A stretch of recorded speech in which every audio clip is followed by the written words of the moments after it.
Legal Affairs Committee meeting at the Calaveras County Water District to order.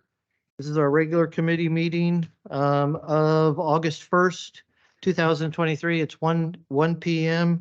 Please join me in the Pledge of Allegiance.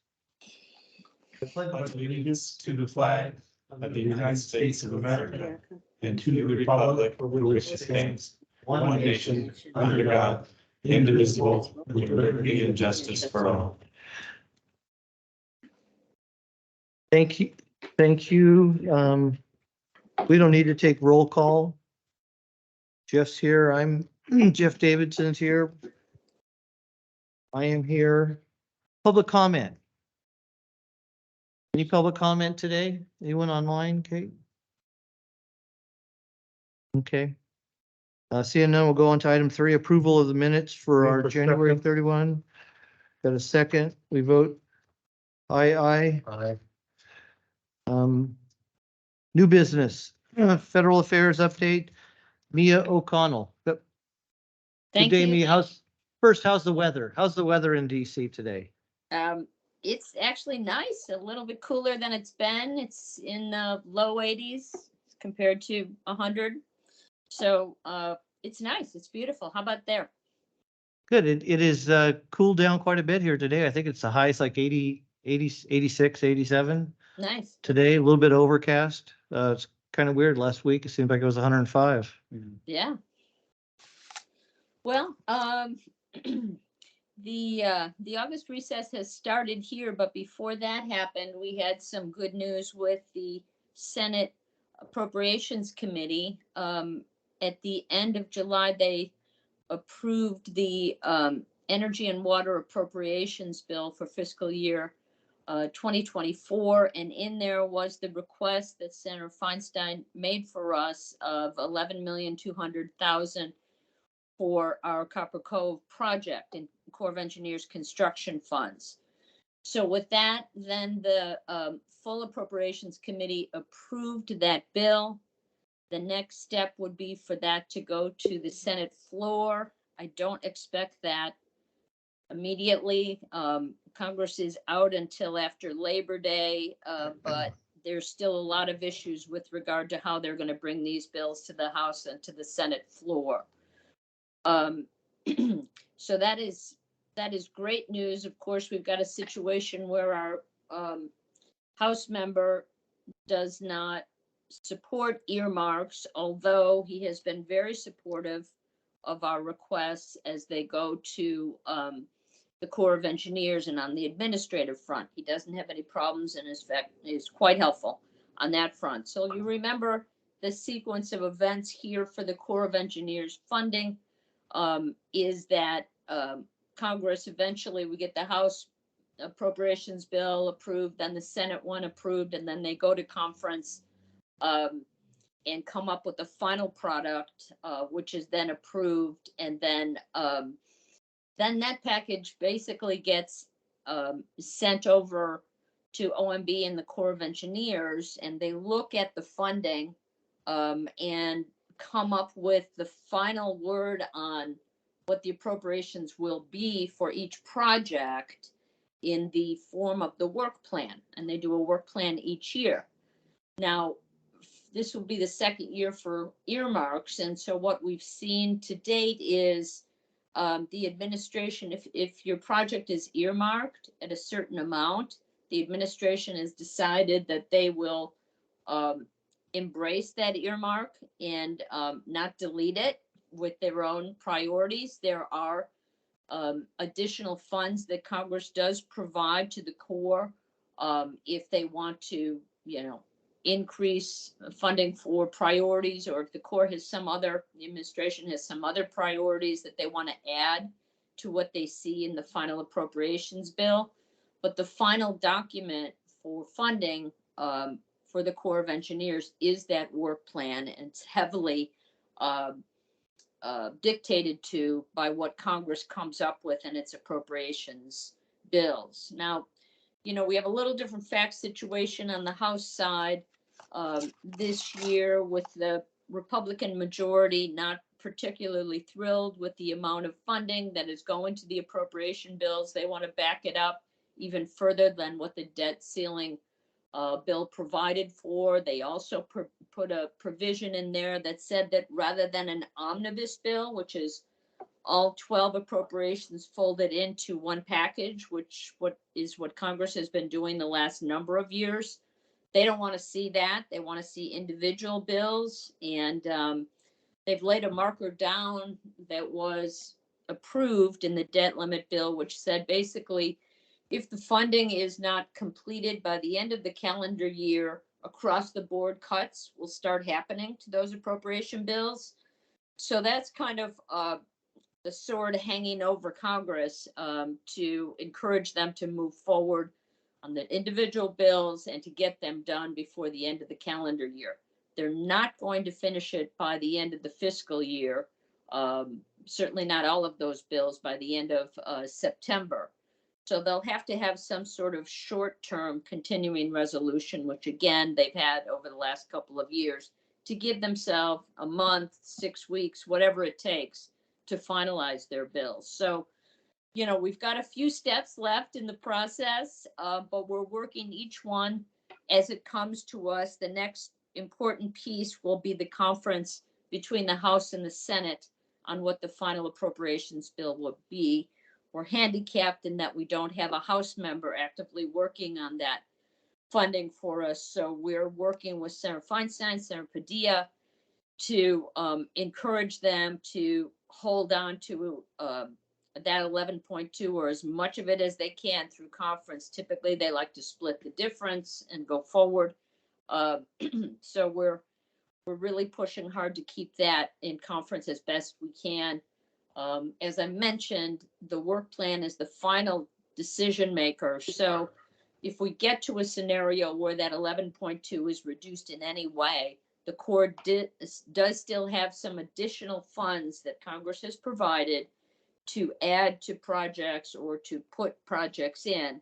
And so that, you know, that will be kind of the backstop to help us get to the funding level that we're looking for in the work plan, which is the 11.2 again in fiscal year 24 to keep our project on schedule. So that's the main challenge we have in front of ourselves right now. But you know, we're I think well equipped to work our way through not only the congressional process but also the administrative process with the Corps, the Assistant Secretary of the Army's office, and OMB, and we will be working with those offices like we do to get to the final funding level that we need.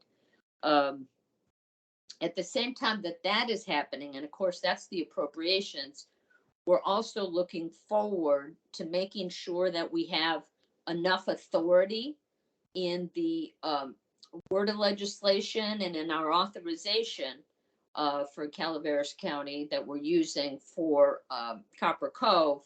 And right now we've increased the authority from 3 million up to 13 million.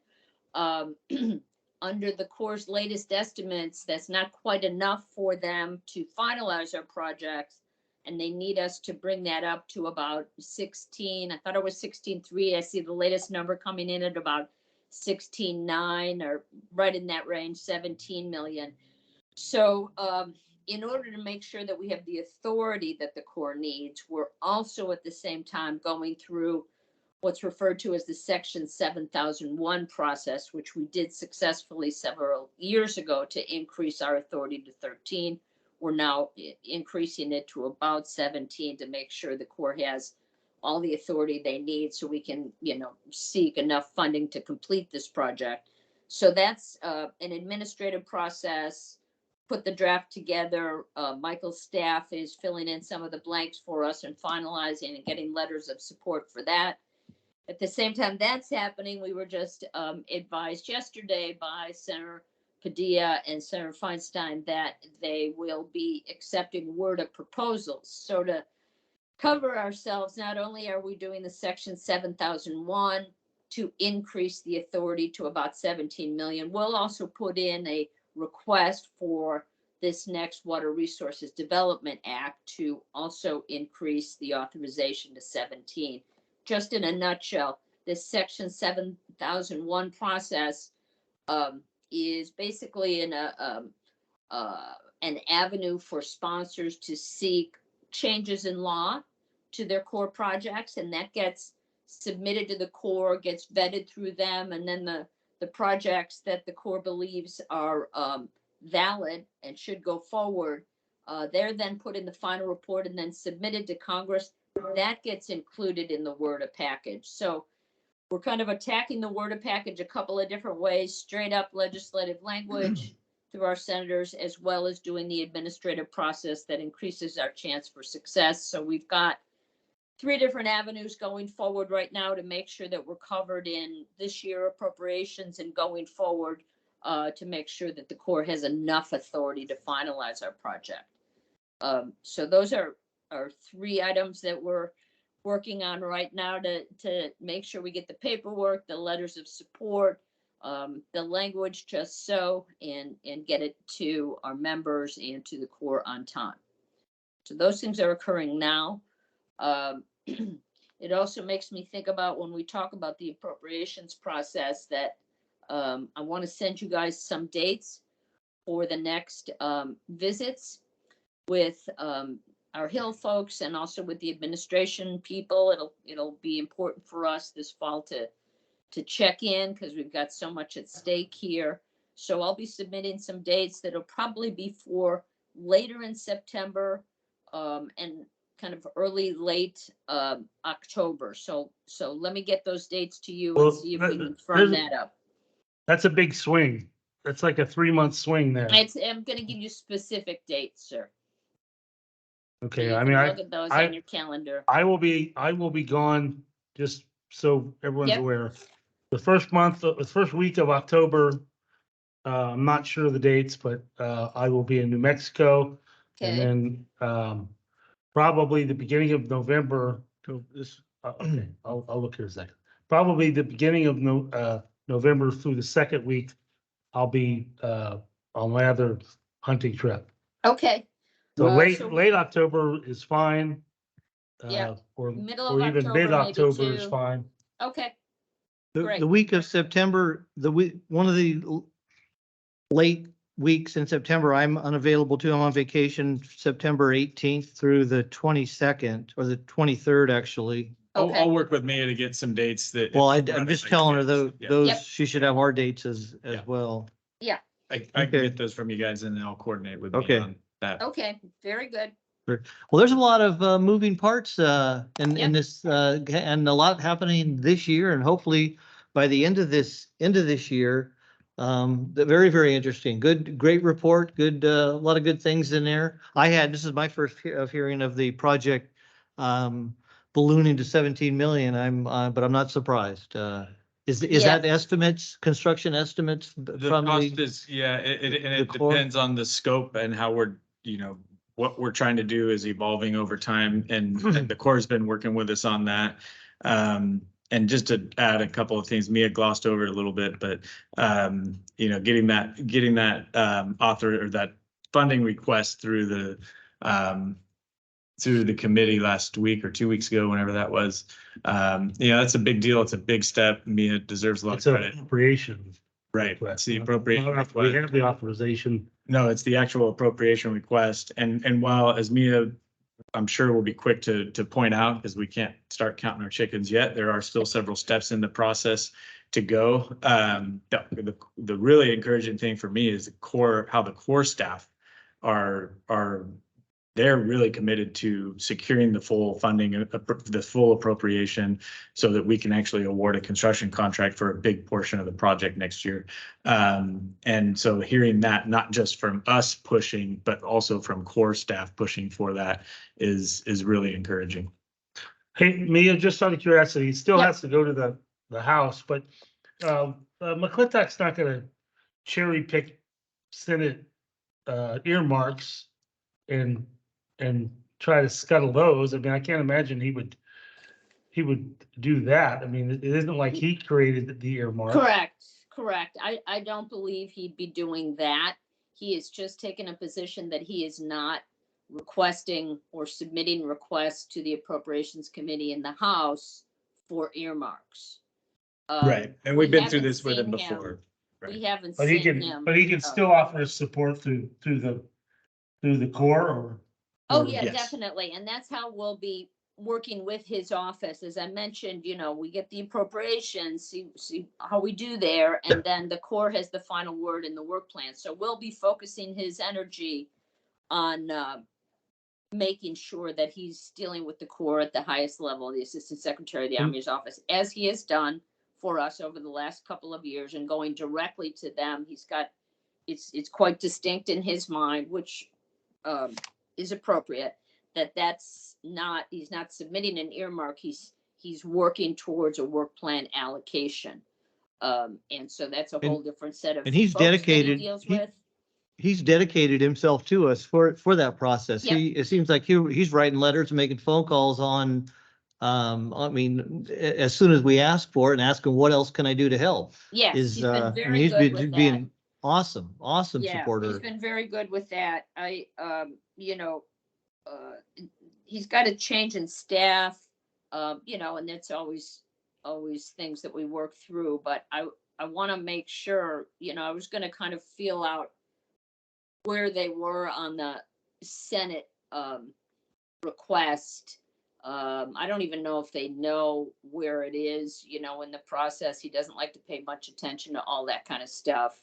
So I'm just gonna, kind of check in and see what their knowledge base is and prepare them for the work plan activity, which he's been, as you mentioned, very, very helpful. We do the letter for them, they submit it, we do the talking points, he calls over to the Assistant Secretary of the Army's office and engages them on our behalf. So he sees that as his role, and he's been very helpful in that role, and we'll need it again this year.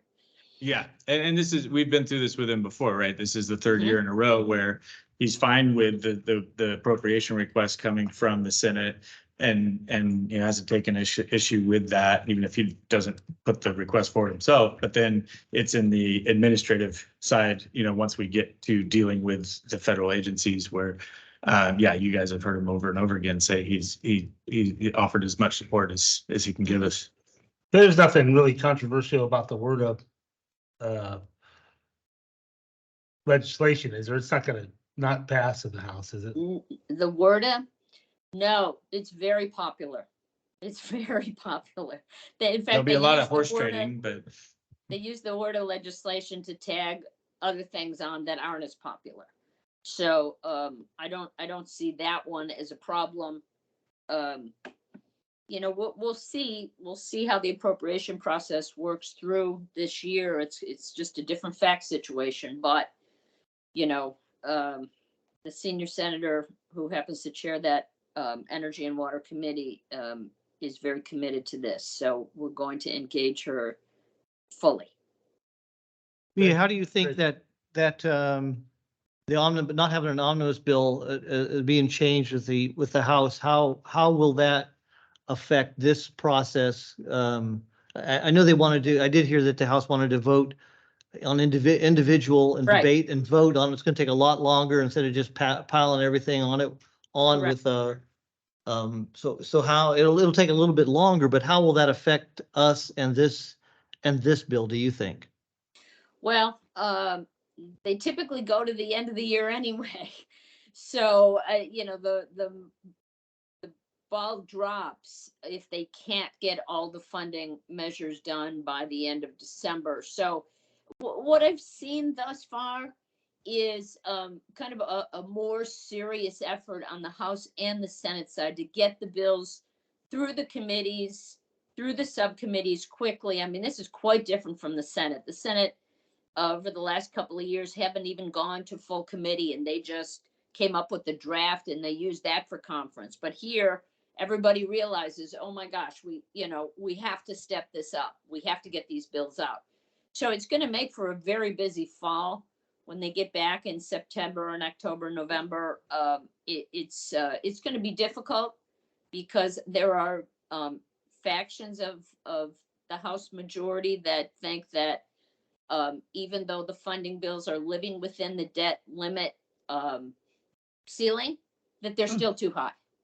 You know, so it's going to, we're going to see a lot of, I think, energy over on the House side to try to either reduce bills or, you know, send them back to commit, who knows, just all sorts of different maneuvers. But at the end of the day, they understand, I mean, you can either shut the federal government down, or you can figure out a way to live with the numbers. Maybe they're a little bit higher than what you want, but we've got to move the bills along. So it'll just make for a, you know, a very busy fall.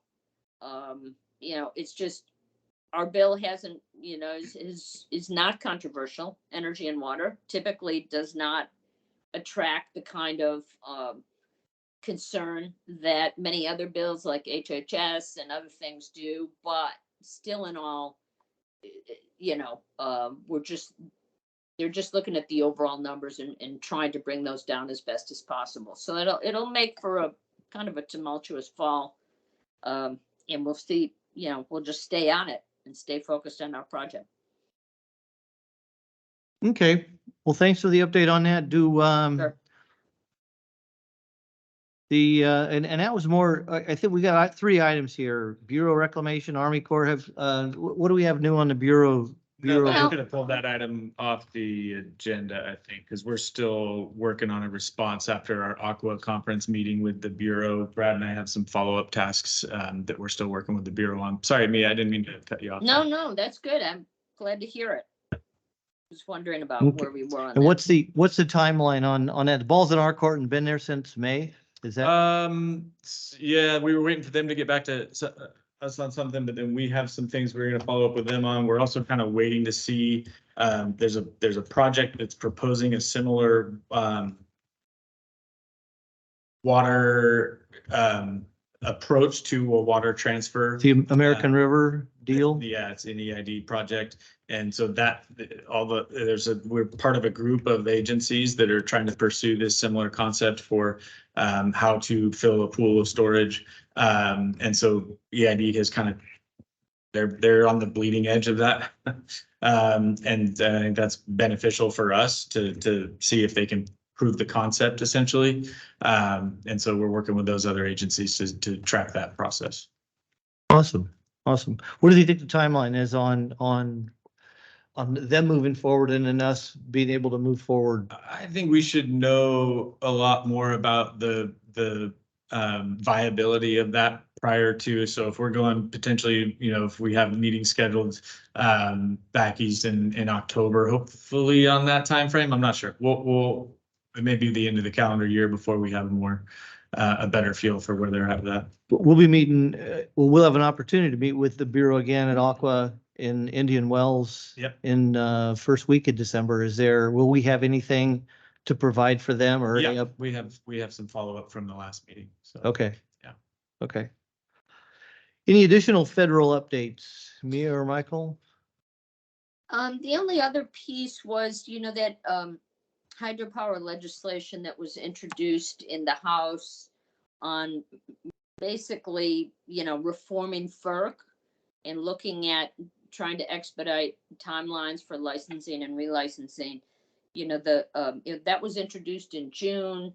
There was a general hearing the next day by the chairwoman who introduced the legislation just on reforming FERC generally. So the issue is, you know, being discussed and looked at. I don't think there's any timetable that I know of, but it's one that we brought up to Congressman McClintock as something he got interested in, anything that he could help, you know, kind of reform the agencies and move them along and get an expedited schedule he likes. So I think Michael and I have to spend some time on that to determine whether, you know, the language there satisfies us, or we have some sort of fix that we'd be interested in that we would be able to bring to McClintock to ask be included in any legislation that goes forward. Is this, did you say that was in the House or the Senate? There's There's- two that, There's one in Yeah, each, sorry, yeah. yeah. Okay. And, Yeah, and McClintock is engaged in the House on this item? I Yeah. he's aware of it. I don't know if he's been engaged per se. It really hasn't taken off yet. But Okay. as we talked to him, it piqued his interest. It definitely did, yeah, and Mhm. he asked us to get us some information about that and what can he do to help on that as well, and that's Mhm. very timely. Yeah. Is there a way we can compile a list? Because it's not just us in his district. Who else in his district is gonna be seeking, Every FERC licensed project in Calaveras County will be up in 2031 or 2033, which is remarkable. CPUD and Utica. Well, And also other counties, yeah, around us. Yeah, yeah, the way we can try to make a list of that yeah, for him and just say, hey, look, this that's is a what's, great idea. this is what's at stake. These are all in your district. You know, and maybe throw a. We could do that and we could just look at all the projects in his district and it wouldn't be hard to find the license expiration date for each one and give him an update on that and give him an update on kind of the trade-offs in these bills. I suspect he'll probably like the House bill better, which as a hydropower agency, yeah, it goes further in favor of relicensing reform. My understanding is the Senate bill was a harder package to negotiate among all the different stakeholders. And so there's more bipartisan support for it, and maybe you probably have a better sense for this than I do, but that bill, they spent a group of different stakeholders, from environmental NGOs to hydro agencies to private sector developers, tribes, all hashed out what they felt like was a reform compromise. And so the Senate bill, I think, may not have as much in it that would be beneficial for hydropower agencies, but there's been a lot of those discussions have already taken place on it. Can we get that information to him? He did say, offer how can I help and ask that he get Right. engaged a little bit. That Right. might benefit us. This is coming Yeah, up on I think us. so. I think so. Absolutely. Yeah, I think And we I should think, focus on the House legislation. We don't have to bother him with the Senate stuff, right?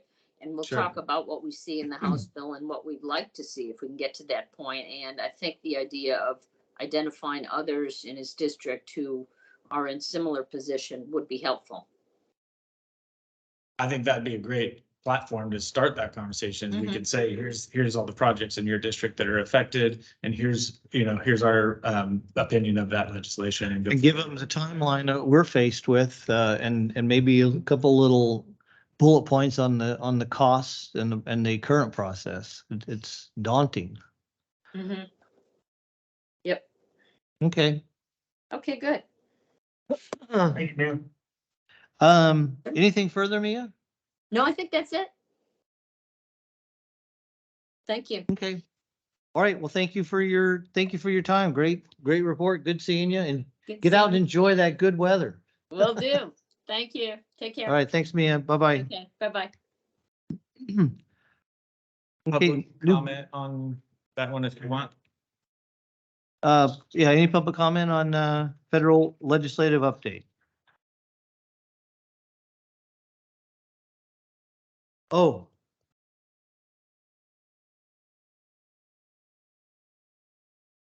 We can pass it along.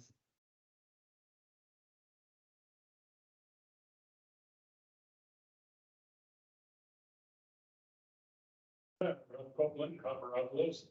It was good to hear that, how active, Representative McClintock is with the processes. I appreciate the work that's done to work with and around him. And where he's comfortable, appropriating the monies and finding the monies, for our causes. I appreciate the work being done on increasing the funding for our wastewater treatment plant. That really is encouraging. Also, I applaud Mia for her being explaining how detailed that she really gets in nitty gritty, especially mentioning that McClintock has a new staff. So she's kind of figuring it out and working with them. I had talked to Scott earlier before the meeting, and she's everything and more that he told me about her. So Again, I appreciate the information. It still doesn't change my opinion of Mr. McClintock and the earmarks that are available to us, especially since we're such a poor county. But that's it. Thank you. All right. Thank you, Ralph. Okay, we're gonna move on to California Water Use Efficiency Standards under new business. Item number 5.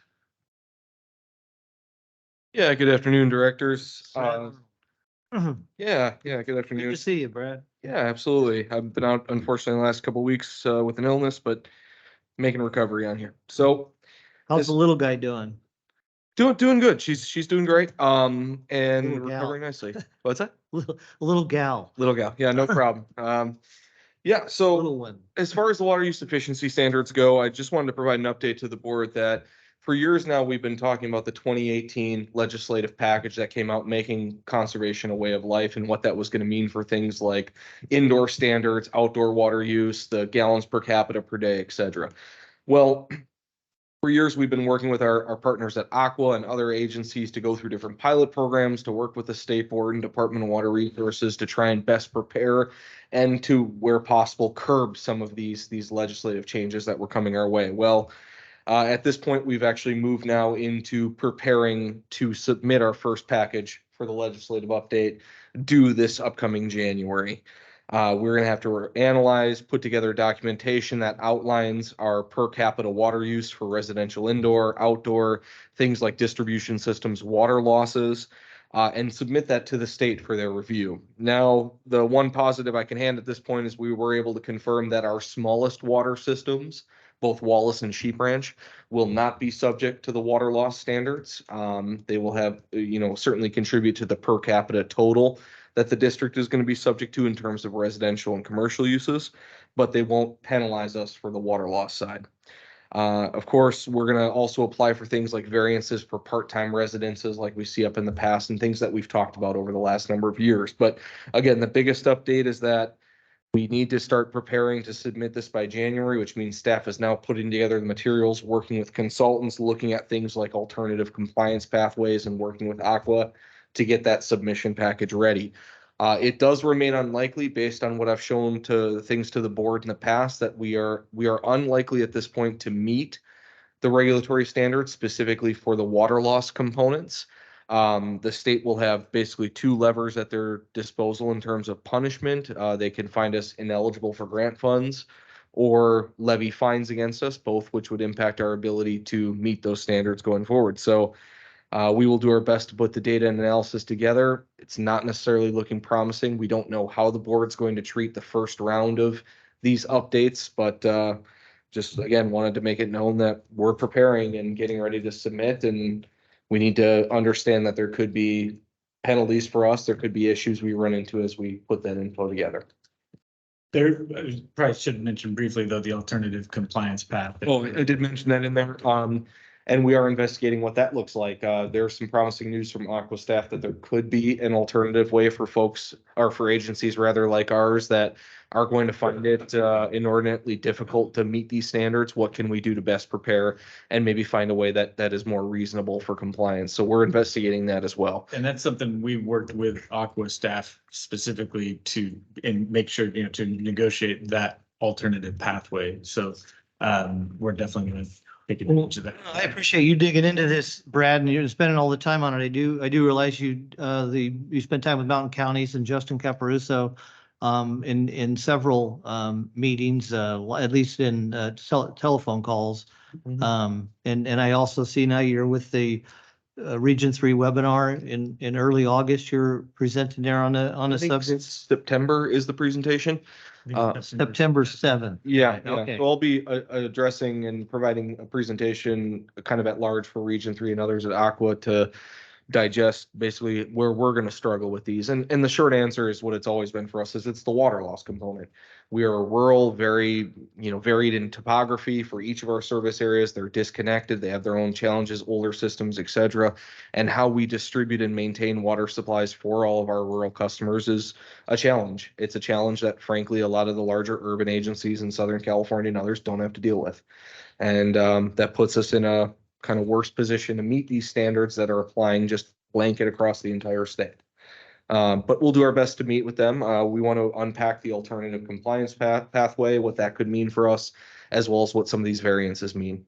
So, yeah, we'll continue to work forward and do the best we can. But again, the takeaway is that in the likely event that we are unable to meet the standards as they are currently constructed, that could mean some issues for what CCWD does to, in terms of state punishment, stuff that way. So we'll see what we can do to Interesting. sway them. Yep. Very interesting. Okay. So, Michael, you have anything to add on that? No, I think we'll just keep providing updates to this committee and the board as we get closer and we have some more definition on that alternative compliance. Director? Okay, thank you, Brad. yeah, I don't know if, do I have the next one as well? Next. Well, yeah, you can tick off the ones yet, and then I have a few other. updates. Okay, no problem. As far as a state update goes, just with regards to the water rights legislation update, remember this was a package of 4 bills, essentially a couple assembly bills and a Senate bill that we're going to give it new administrative enforcement powers to the State Water Resources Control Board. It was going to allow them to make things like binding determinations on whether you could divert or not, change how they form and enact their curtailments program for not just hydrology, but also for things like what they deem as water waste, as well as a number of other impacts to pre and post 14 rights holders. So it was going to be some massive changes. I mean, you guys know from being at Aqua and for others out there that the Aqua took a massive negative stance toward this, pressured their members to really oppose this legislation, took a hard line in trying to work with the various committees and others to push against it. And the good news is that at least at this moment, they've been referred back to their various Senate and Assembly committees and look that they are going to be there for the time being. This doesn't mean we're out of the woods in terms of water rights changes that could happen in California, but at least this package of 4 bills that was moved around for a while seems to be in limbo, and a lot of the efforts of Aqua and others has gone into making sure that they don't see the light of day, at least at the moment. Well, I just saw an article that talked about 3 of them, and it was an Aqua, some sort of an Aqua publication that had a story about 3 of them. 2 of them were defeated or Right. and then the third one was changed, was amended to where it was acceptable, but to Aqua. Which are if these are the 4 that we're talking about, which 2 were quote unquote defeated and which one is amended? I believe, and correct me if I'm wrong, Michael, 460, which was regarding the binding determinations, I believe that was one that died. 1337 that I believe had, or no, sorry, 389, which had to do with the pre-1914 rights issues and others. I think that was the other one that died. 676 was not included with the Aqua 3. That was a 4th one I included on here because it dealt with water rights, but was minor in terms of the total package on there. That one I think has been bounced back to committee, which if that happens to pass through again, we can live with it. And 1337, I think, which had to do more with curtailments, was the one that I think is still in zombie mode at this point. Yeah, and I think it was amended in a way that, makes it kind of innocuous and doesn't make a big change from where we are right now. The real discussion going on right now within Aqua is, and it is a very divisive subject within Aqua, like potentially one of the more divisive things Aqua will have taken on in recent history. And when that's going to play out over the next year or so. And the real divisive subject is whether or not to even come to the table when it comes to the water board having jurisdiction over pre-1914 water rights. And you have some Aqua members. Is this related to 1337? Yeah. Okay. And it was, I think it was 389. Yep. Okay. right, that would have expanded the water board's authority in that space. And there you have some Aqua members who are just adamant, hardline, no, we cannot compromise on that. And then you have others, including some pre-1914 water rights holders that are going, hold on a second, the current curtailment system isn't working for us as water agencies even.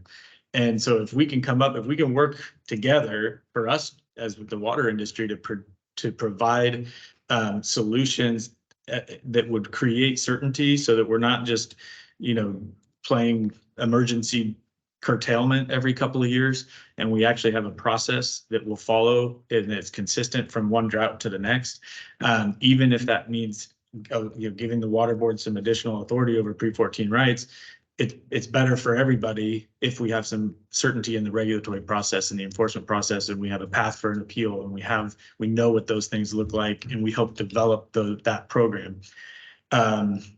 There's building, I think, increasing momentum behind taking it on as the water industry to say, here's how we think it can work, even if it includes some additional enforcement authority over pre-14 rights. But then you have those other folks that are saying, absolutely not, that's off the table. Mhm. So it's going to be, it was a topic of discussion last week in the Aqua board meeting. I think it will be, it was a contentious topic of discussion throughout this whole legislative session so far, and will be until the end of this legislative session. And I think going into next year, that is going to be probably one of the more bitter fights we've seen within the water industry. Because we're talking about existential threats to some agencies, and that's how they view it. And then other agencies going, hold on, we just need a reasonable regulatory program here. And just as a reminder, for our 6 water service areas, 2 of them are wholly reliant on pre-14 rights, or sets of them. We have our White Pines Sheep Ranch system, which is reliant on pre-14 rights, as well as West Point. West Point's dating all the way back to 1857. So these are very old rights. We've worked very hard to categorize, put the historical documentation and basis behind them, but they would be in the crosshairs of something like this. Who knows what other things the state board would require. So we have an interest in protecting those service areas and those rights. And we have an interest in our pre-14 rights on the Stanislaus, different dynamic, but Different dynamic, just as important. But again, we'll just, I think what happened this year was partly because I think it was something like 2/3 of the assembly and the state legislature in general were rookies this year. And so you had a bunch of new assembly people and senators going, hold on, I've got the way that the water fix. And you had the water industry going, that's not going to work for anybody. And so fortunately, the worst of those ideas have died.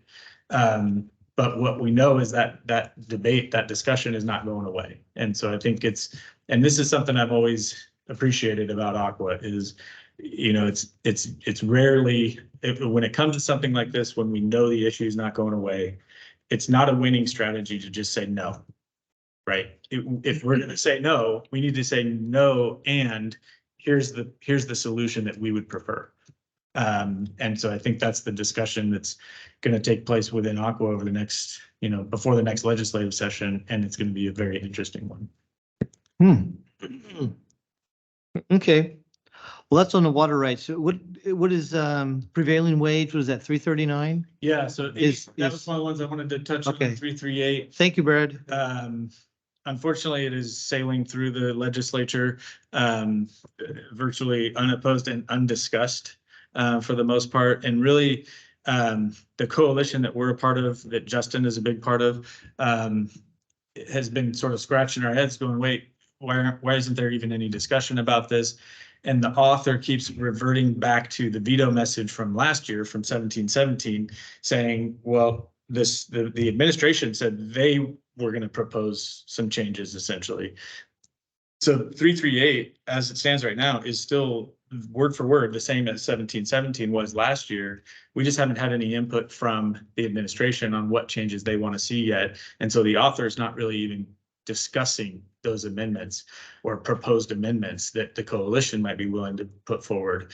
So we had a meeting with Secretary Crowfoot 2 weeks ago on this subject. It seemed like he was a little bit blindsided by it, because we know how Natural Resources feels about the bill, and they opposed it. They can't come out and oppose it, but they were working against it because they see the problems with it. But he was not in a position to say, well, on behalf of the administration, here's what we want to see, right? So his feedback was, got it. It was a good discussion. Glad, we got an opportunity to make our points on why this is a bad bill. And I think that's an important discussion to have with Secretary Crowfoot. But at the end of the meeting, he's saying you need to schedule this meeting with the governor's office. So I think that's the next step, is to make sure that we're involved in the discussion. And so that hopefully we can have some influence on what those amendments are.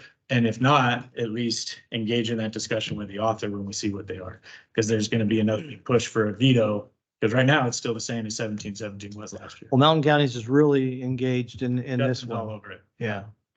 Okay. No, I get emails every single day on what he's got going on. Yeah, It's he's pretty- great. It takes a little bit of pressure off of us because last year there was a period of time where we were kind of in the lead on that, and that's fine, but it's not really the role we want to be in necessarily. It's better if somebody like Justin can take the lead on that. So we're switching in however we can, and we will participate in those discussions, but you know, he's better equipped for that. And that's a good segue to the next thing that I kind of got involved in, even though, and he said several times, it's not part of our strategic strategy at Mountain Counties, but the CARB board moving forward on the requirements, fleet requirements starting what, 27?